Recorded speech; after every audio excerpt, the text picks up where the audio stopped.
অনুভূতি অসাধারণ, এত কোটি কোটি ভক্তের সমাবেশ, এ একটা অন্যরকম ব্যাপার সত্যি। ওখানটা বসে করতে হবে, জামা কাপড় কাচতে দিতে হবে, এই কাজগুলো করব।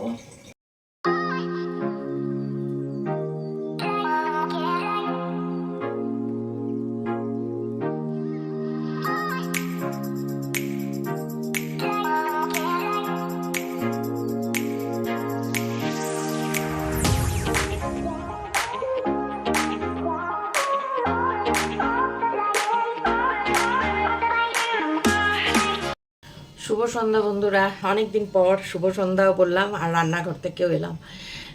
আসিনি কদিন, পারিনি। তো রান্নাঘর থেকে আজকের ব্লগটা শুরু করছি। কেমন আছো তোমরা বন্ধুরা? আশা করি সবাই সুস্থ আছে, ভালো আছে, আর যে যেখানে আছো ঈশ্বরের কৃপায় নিরাপদে আছো, মঙ্গলে আছো। আজকে হচ্ছে 14ই জানুয়ারি আর মঙ্গলবার। আজকে তো মহাকুম্ভর স্নান যাত্রা, স্নান চলছে আজ থেকে শুরু হয়েছে। তো সবাই আমরা দেখছি, টিভিতে দেখেই তাতেই মানে মানে কি অদ্ভুত ফিলিংস হচ্ছে। যারা ওখানে গিয়ে করছে তাদের তাহলে কি মানে কীরকম হচ্ছে দেখে আমাদের এত ভালো লাগছে। একটা অসাধারণ অনুভূতি, অসাধারণ, এত কোটি কোটি ভক্তের সমাবেশ, এ একটা অন্যরকম ব্যাপার সত্যি। তো এখন এটা হয়েছে বলে, আগে তো ধরো এই সুযোগটা ছিল না ঘরে বসে এই সমস্ত দর্শন করা।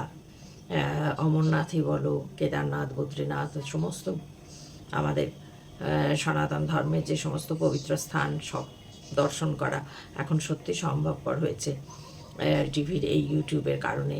যারা ট্রাভেল ব্লগাররা এত সুন্দরভাবে তুলে ধরেন, এত সুন্দরভাবে সব কিছু দেখছি, মানে মনে হচ্ছে যেন একদম ওইখানেই দেখছি সামনে থেকে। কোনো দিন দেখিনি কুম্ভ, তো স্বাভাবিকভাবেই 144 বছর পর হচ্ছে। 12 বছর পর পর স্নান হয় যেটা, কিন্তু তখন তো অত ইউটিউবের ছিল না, জানতামও না, এসব ছিলও না। তো যাই হোক, এটা হয়েছে বলে আমার মানে নিজেকে সত্যি কোথাও গিয়ে মনে হচ্ছে ভাগ্য, মানে দারুণ ভাগ্য যে ঘর দেখতে পাচ্ছি আমরা এটা, তাই না বলো? যেখানে যাওয়া সম্ভব নয়, পারবো না, শারীরিক কারণে সম্ভবপর নয়। তো এটাই খুব ভালো লাগলো। তোমরাও নিশ্চয়ই দেখছো সবাই প্রচুর। শুধু আমি ইউটিউবের মেইন স্ট্রিম মিডিয়া অত দেখিনি, আমি ইউটিউবের ট্রাভেল ব্লগারদেরই দেখছি, যারা প্রত্যেকটা জিনিস নিখুঁতভাবে তুলে ধরছে।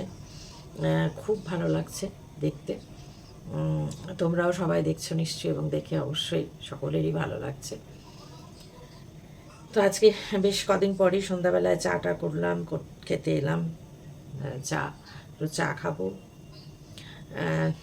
এই, তারপরে আবার ঘরে আবার রাত্রিরের খাবার আসবে, রাত্রিরের খাবার সব হবে এইরকম করে। যেমন দিন কাটে একটা একটা করে, সেরকম একটা একটা করে দিন কাটছে। তো বেশ কিছু কাজ আছে, জামা কাপড় কাচার আছে, সেগুলো দেওয়া হচ্ছে না। কালকে ওয়াশিং মেশিনটা চালিয়ে দিতে হবে, জামা কাপড়গুলো কেচে মানে কাচতে দিতে হবে। ইয়েটাকে ভালো করে, ওভেনটাকে ভালো করে পরিষ্কার করতে হবে আবার। হ্যাঁ, ওপর মুছে রাখছি, পারছিলাম না বলে। ওভেনটা ভালোভাবে পরিষ্কার করতে হবে। তারপর এখানে যেসব জিনিসপত্র রয়েছে সেগুলো সব ঠিকঠাক জায়গায় সব রাখতে হবে। বুঝছি, করে নিতে পারবো আশা করছি। কালকে কিছুটা করে হলেও, কাল পরশু মানে এক একদিন একটু একটু করে করতে পারবো এই। তো চলো তাহলে এখন চাটা খাই, তারপরে আবারও আসছি। এই ব্লগটা তো আজকে শেষ হবে না, এই ব্লগটা টানতে টানতে কালকেই নিতে হবে। কালকে গিয়ে তারপরে কখন শেষ হবে দেখা যাক। দাঁড়াতেই পারছিলাম না 2-3 দিন, একদম দাঁড়াতেই পারছি না। আজকে টাচুড একটু দাঁড়াতে পেরেছি, ঘুমটা হয়েছে বলে। এখন রোজই কিছুদিন মেডিসিন নেব, কারণ ঘুমের জন্য হয়তো মাথায় এত কষ্ট হচ্ছিল ঘুমটা ঠিক না হওয়ার জন্য। তো এখন কদিন নেব, তাহলে একটু দাঁড়াতে পারবো হয়তো। তো তাই সেই জন্য একটু দাঁড়াতে পারছি। চোখ টোকগুলো ঘোর ধরে আছে যদিও এখন, কিন্তু ওগুলো ম্যানেজেবল, কারণ যে কষ্টটা হয় তার থেকে তুলনামূলক একটু বেটার। তো এই চলো চাটা খাই, তারপরে আবার রাত্রি এলে আবার আসবো তোমাদের সামনে, তা না হলে হয়তো কালকে দেখা যাক যেমন মনে হবে তেমন। কেমন? 2000 years later. বন্ধুরা শুভ সকাল, বাজলো পুরো 9টা 7। আজকে কালকে ব্লগটা শুরু করেছিলাম, আজকে পরের দিন সকাল, আগে জল ভরতে এলাম, এরপরে চা করব, চা খাবো। তার মধ্যে তো ওই তেনাকে স্কুল পাঠাতে হবে, জামা কাপড় সব পরিয়ে, সেই শান্তিতে চা খাওয়ার উপায় নাই। হ্যাঁ, তো যাই হোক, ওভেনটা পরিষ্কার করতে হবে, জামা কাপড় কাচতে দিতে হবে, এই কাজগুলো করব। তারপরে অন্য কি করা যায় তখন দেখতে হবে। ঠিক আছে, চলো বোতলগুলো রেখে আসি, চাটা বসিয়ে দিই। চায়ের বাসনটাও ধুয়ে নিই। এই সকালে না ঘাটতে খুব লাগে বাবা, এত ঠান্ডা জল। আমার মাথার কি অবস্থা তেলে, মাথা যে শ্যাম্পু করবো সেই ক্ষমতাই কুলাচ্ছে না আমার, পুরো মাথা সাদা।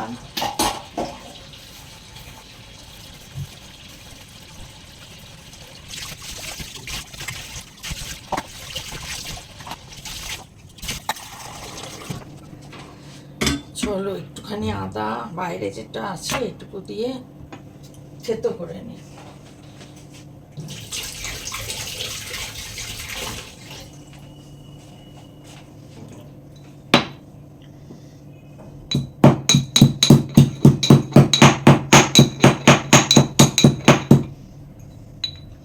যা অবস্থা চোখ মুখের আর আর বলার না গো, এবারে সেই কুচকে মুচকে চামড়া, এবারে কঠিন অবস্থা। 70-80 বলে যে কেউ চালাতে পারবে এখন আমাকে।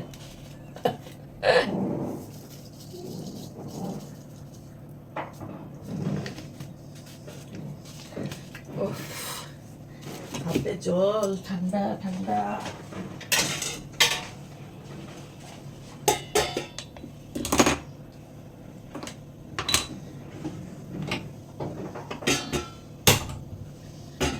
জলটা ফুটুক, ততক্ষণে ঘর থেকে আসি। চলো আগে ঘর থেকে আসি, কেমন?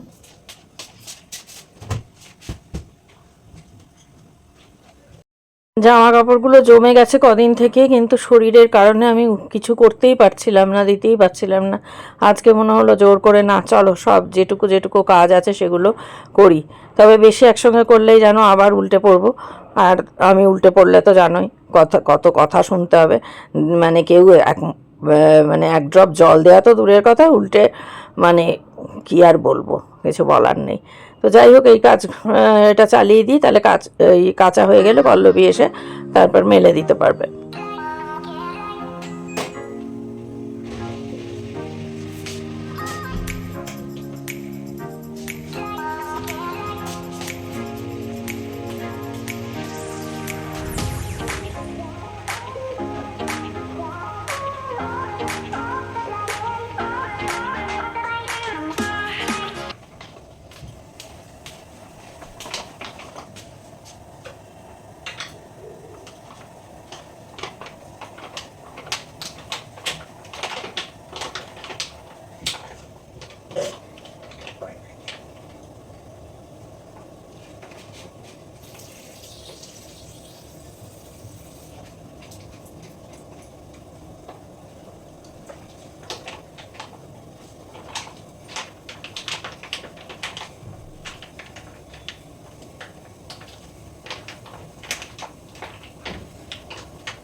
ঠান্ডা ঠান্ডা পানি সে সেই যে গান আছে না, নাহানা চাইয়ে, ওরে বাবা ঠান্ডা ঠান্ডা, এত ঠান্ডা কেটে বসছে।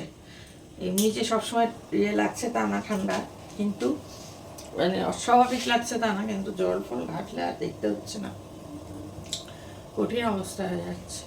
চায়ের জল ফুটতেও কত দেরি শীতকালে, দেখো ঢাকা দিয়েছি তারপরেও কতক্ষণ দেখি। আর আমার ওই ওনাকে ডাকার টাইম হয়ে যাবে, তখন চা নিয়ে, তখন চাটা ঠান্ডা হয়ে যাবে আমার।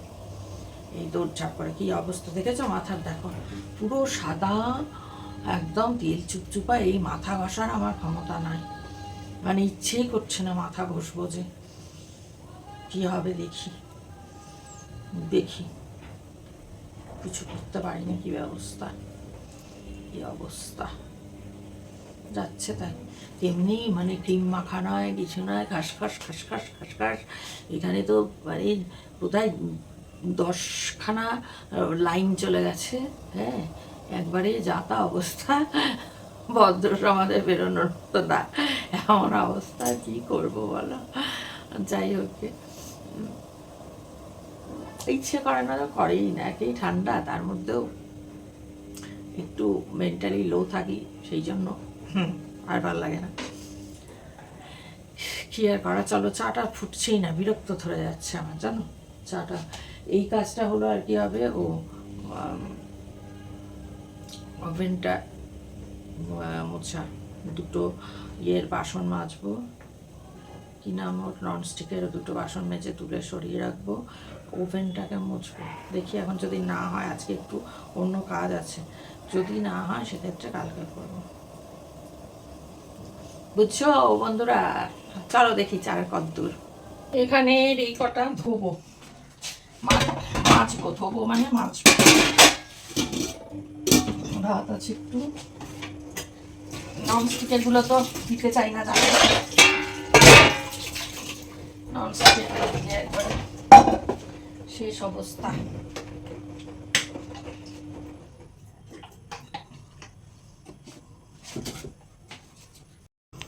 এই ননস্টিকের কটা মেজে নিই, তোমাদের তো বলেইছি ননস্টিকের দিলে নষ্ট করে ফেলে, তোমরাও জানো সবাই, তো সেই জন্য মেজে রেখে দিই। এখন তো আর আমি রান্না করছি না আপাতত, যদিও ননস্টিকের ওই ছোটো একটা প্যান, ফ্রাইং প্যানটা লাগে, ওই রুটি ওনাকে আবার ভেজে ভেজে দিতে হয়, যদিও কালকে লুচি খেয়েছেন। আর কি অবস্থা করেছে বন্ধুরা, কি বলবো, 7টার আগে খাবার এসছে, হ্যাঁ, তখনই নিজে প্যাকেট ছিঁড়ে লুচি বের করেছে, আর তরকারির প্যাকেট ছিঁড়ে ওইভাবে আটাকা রেখে দিয়েছে, আর আমার রুটি দুটো কাগজে মোড়া ছিল, সেই দুটো তরকারি ইয়েতে একবারে ভিজে যাচ্ছে। তাই কাল রাতে আর আমার খাওয়া হয়নি, কি করে খাবো বলো। দুটো রুটি কোনো রকমে নিয়ে সেটা তাওয়ায় সেকে শুধু শুধু একটুখানি, যেটা খাওয়া উচিত না, তাও স্লাইড একটুখানি সাদা তেল আর একটুখানি বাটার দিয়ে, কারণ কিছু তো নেই, তরকারিটাকে প্যাকেটটাকে ছিঁড়ে ওইভাবে আঢাকা রেখে দিয়েছে। আর রুটির কাগজে ছিল, রুটিগুলো চুপচুপেও হয়ে গেছে, একবারে খাওয়া যায় না, ঘেন্না ছাড়া, মানে ওরকম দেখে খেতে পারে মানুষ? রাত্রিবেলার খাবার নিজে ওরকম করে রেখে ঢাকা রেখে চলে গেছে। মানে কি বলবো, প্রতিদিন তো আমিই খেতে দিই, কি কারণে ইচ্ছে করে, মানে এক এক দিন এক এক রকমের তাল বের করেন যে কিভাবে আমাকে জব্দ করা যায়। হ্যাঁ, খাওয়া নিয়ে তো এমনিতেই চলছে, কথায় কথায় শুধু আমার রোজগারে খাও, আমার রোজগারে খাস, এই তো চলেই, এটা তো নতুনত্ব কিছু নয়, কিন্তু তারপরেও চেষ্টা করা যে কিভাবে মানে খাওয়াটা বন্ধ করা যায়। তো যাই হোক, কী আর করব, যার ভগবান যার কপালে যতটুকু খাবার রাখবে সে ততটুকুই পাবে।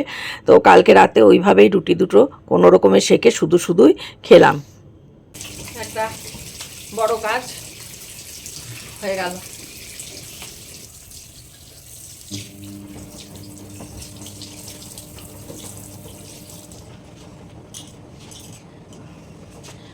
পল্লবী আস্তে আস্তে জামা কাপড়টা কাঁচা হয়ে গেলে পল্লবীকে বলবো একটু মেলে দিতে, তাহলে তারপরে শুকিয়ে যাবে। ঘরের মধ্যে তো এখন তো ফ্যানও চালানো যাচ্ছে না, যে যতই হোক ঠান্ডা লাগবে বলে, তো সেই জন্য হচ্ছে না। তো চলো যাই, ঘরে যাই, ঘরে কিছু ওষুধপত্রগুলো ঠিকঠাক করে গোছাতে হবে, কালকে ওষুধ আছে সেগুলো ঠিক করে রাখি। যাই, চলো ঘরের কাজ করি এবার।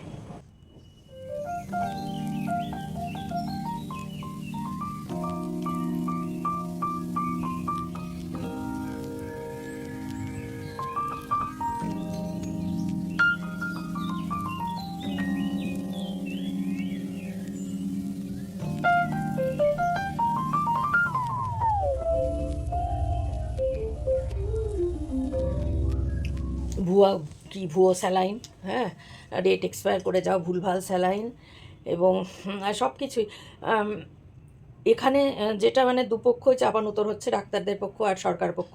তো জানা কথায় সরকার পক্ষ তো নিজেদের ত্রুটি করবে না, স্যালাইন কোথায় আসে?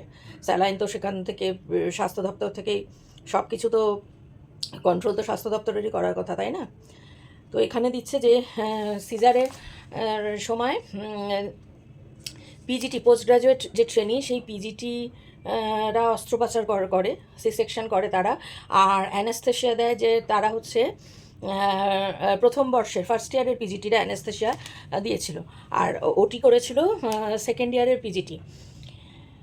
তো যদি এটা ঠিকও হয়, একটা জিনিস ভাবলে একটু অবাক লাগে বন্ধুরা, তাই না বলো? সিনিয়র কোনো চিকিৎসক তো থাকবেন, সিনিয়রের সঙ্গে একটা তো টিম থাকে যে কোনো ওটিতেই, তো সিনিয়রের সঙ্গে অবশ্যই ডেফিনেটলি পিজিটি থাকবে। আর অ্যানেস্থেশিয়া ফার্স্ট ইয়ারের পিজিটিটা কি দেয়া দিতে পারে জানি না। সিনিয়র অ্যানেস্থেশিয়ার উপরে তো জীবন মরণ নির্ভর করে, তাই না? সেখানে আমি বলছি না তারা ভালো, অবশ্যই ভালো স্টুডেন্ট সব কিছু, কিন্তু এখনও তো তাদের সেই লেভেলের এক্সপিরিয়েন্স হয়নি না একজন সিনিয়র ডক্টরের, যেটা তো সিনিয়র ডক্টরের সঙ্গে একটা টিম হিসেবে থাকবে। সি সেকশনের সময় সার্জেনের সঙ্গে যিনি গাইনোকোলজিক্যাল সার্জন যিনি, তার সঙ্গে অবশ্যই থাকবে পিজিটিরা। আর অ্যানেস্থেসিস যখন অ্যানেস্থেশিয়া করবেন তখনও সেক্ষেত্রে ফার্স্ট ইয়ারের পিজিটিরা অবশ্যই থাকতে পারে, কিন্তু এটা একটা টিম করেই করা উচিত। শুধু জুনিয়র এই পিজিটিদের উপর ছেড়ে দেওয়াটা কি উচিত? এত বড় একটা মায়ের জীবন, হ্যাঁ, এটা একটা প্রশ্ন। আর একটা তো স্যালাইনের কারণে হয়েছে যেটা, সেটা হচ্ছে সবথেকে বড় প্রশ্ন এখন, তারই এই চাপানুতোর চলছে। জানি না আজকাল ডাক্তার সব কিছুই কি এই জুনিয়র ডাক্তারদের দিয়েই হয়, জানি না।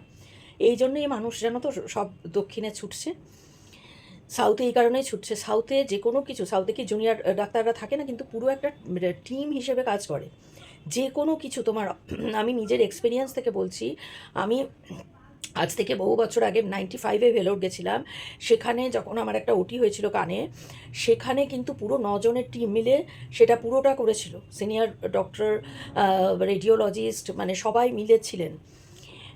রেডিওলজিস্ট ছিলেন কারণ আমাকে রে দিতে হয়েছিল, তো সেই কারণে কানে, তো সেই কারণে ছিল। আমি যে 2023-তে যে অ্যাডমিট করে আমার অ্যানজিওগ্রাম হলো, ব্রঙ্কোস্কোপি হলো, সেটাও পুরো একটা টিম।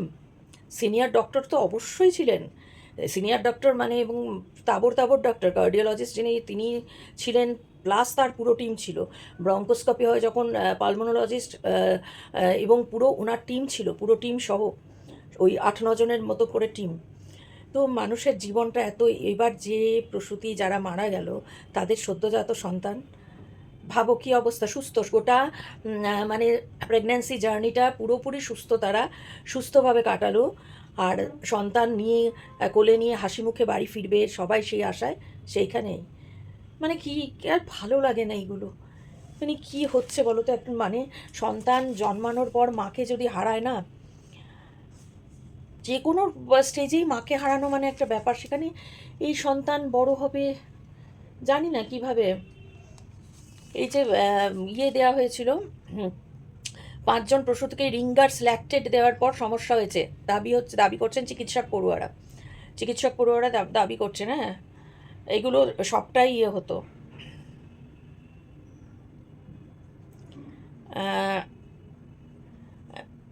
বিষয়টা ধামাচাপা দেওয়া হয়েছে, কার স্বার্থসিদ্ধি এটুকু বলতে পারি, সময় সতর্ক হলে এতজন মায়ের এভাবে হতো না।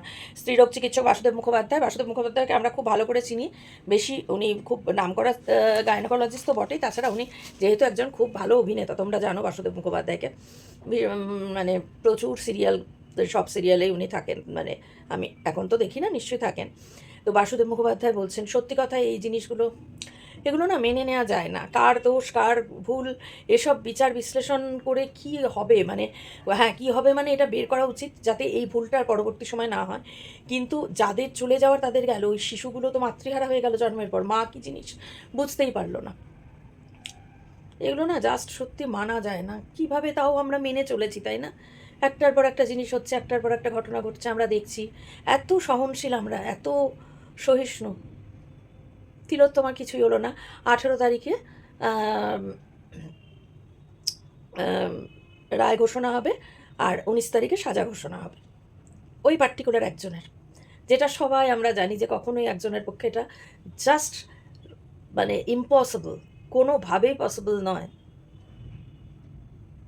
হতাশ হতাশ সব কিছু মিলিয়ে না একদম ভালো লাগে না, কাগজ পড়তেই এজন্য ইচ্ছে করে না। খবর শুনি অবশ্যই, ডেফিনেটলি ওই খবরই আমি খুব বেশিভাবে খবর শুনি, কারণ আমি মানে সবসময় চিরদিনই আমি নিউজ শুনতে পছন্দ করি, আপডেট থাকা সব কোথায় কী হচ্ছে, হ্যাঁ সেইটা সবসময়। কিন্তু কাগজটা ডিটেলসে পড়তে গেলে এই জিনিসগুলো, তো যাক, কী আর করা যাবে বন্ধুরা বলো, আমাদের সব কপাল যেভাবে, তবে সবটাই কপালের ওপর ছেড়ে দেওয়া তো ঠিক না, এইভাবে হলে তো হবে না। সুস্থভাবে একজন মা ডেলিভারি হতে গেল, একজন মায়ের সম্পূর্ণ সুস্থ, সে তারপরেই চলে গেল। অনেক ঘটনা আমার চেনা জানা এরকম অনেক ঘটনা হয়েছে, ভালো লাগে না, মেনে নেওয়া যায় না গো, মেনে নেওয়া যায় না, একদমই যায় না। তো আগে আমার যেটুকু টুকটাক কাজকর্মগুলো বাইরের কাজগুলো হয়ে গেল, ওষুধপত্র কালকে মন্টু তুলে দিয়ে গেছে, সেই ওষুধপত্রগুলোকে গোছাতে হবে, সব কিছু করতে হবে, তো করি। তোমাদের সঙ্গে একটু কথা না বললে ভালো লাগে না। আর তাছাড়া আর কী করবো বলো, বাবা স্কুল গেলেন এই যথেষ্ট, যাবো না, ওই রোজকার যা এক ইয়ে, তারপরে তাকে রেডি করা, তারপর তার মানে উদ্ভট উদ্ভট সমস্ত কথা। কালকে দুপুরবেলায় মানে মানুষ কতক্ষণ পেশেন্স ধরে রাখবে, বলছে যে যে ব্যাগ নেওয়া হচ্ছে, ব্যাগ নেওয়া হলে ব্যাগগুলো আমি চেক করব, মানে ব্যাগ চেক করবে মানে যে একটা ব্যাগ বইতে পারে না, কী নেওয়া হচ্ছে, কোনো দিকে যার কোনো কিছু নেই, সে বলছে ব্যাগ চেক করবো। রাগ উঠবে কি না বলো, কতক্ষণ মানুষ ধৈর্য ধরতে পারে, কতদিন ধৈর্য ধরতে পারে। ব্যাগ চেক করবে মানে কি, ব্যাগ থেকে টেনে সব বার করবে, করে ফেলে দেবে, দিয়ে চলে যাবে। আমি এই শরীর নিয়ে আজকে 2 দিন ধরে টাচউড আমি মেডিসিনটা নিচ্ছি বলে রেগুলার আমি একটু স্টেবল হয়েছি। আমার যা অবস্থা গেছে বন্ধুরা, আমি বলে ভাষায় বলে তোমাদের বোঝাতে পারবো না, কাউকেই বোঝাতে পারবো না। এবং এইটার জন্য তো আমাকে অবশ্যই ট্রিটমেন্ট করতে হবে, এইটা ঠিক হয়ে গেলে আমি বাদ বাকিগুলো দেখে নেব তখন, পরেরটা পরে। কিন্তু সেইভাবে আমি একটু একটু করে গুছিয়ে করছি, সেইখানে সেগুলো টেনে বের করে ফেলে দিয়ে তারপরে চলে যাবে। কেন চেক করবে ব্যাগ? দেখবে ব্যাগের কী, কোন ব্যাগের কী রং, তাই একটা না ব্যাগ বইবে না একটা কিচ্ছু, তাহলে তার ব্যাগের রং দেখে আর ব্যাগ চেক করে করবে এটা কি বলো, ভালো লাগে। তো বন্ধুরা আজকের মতন দেখো, মাথায় এত লাগে না ব্যথা, আজকের মতন বকবকানি যা তোমাদের সঙ্গে শেয়ার করলাম সেটা শেষ। যদি ভালো লাগে বকবকানি আমার, তাহলে একটা লাইক করো, কমেন্ট অবশ্যই করো, আর প্লিজ প্লিজ প্লিজ চ্যানেলটা সাবস্ক্রাইব করে চলে এসো। আর বললাম যে আর অল্পই আছে 6,000 হতে, একটু 6,000টা করে দাও। নতুন বন্ধু যারা এখন আসনি, বা পুরনো বন্ধুরাও যদি একটু অন্য কোনো ইয়ে থেকে করে দিতে পারো খুব ভালো হয়।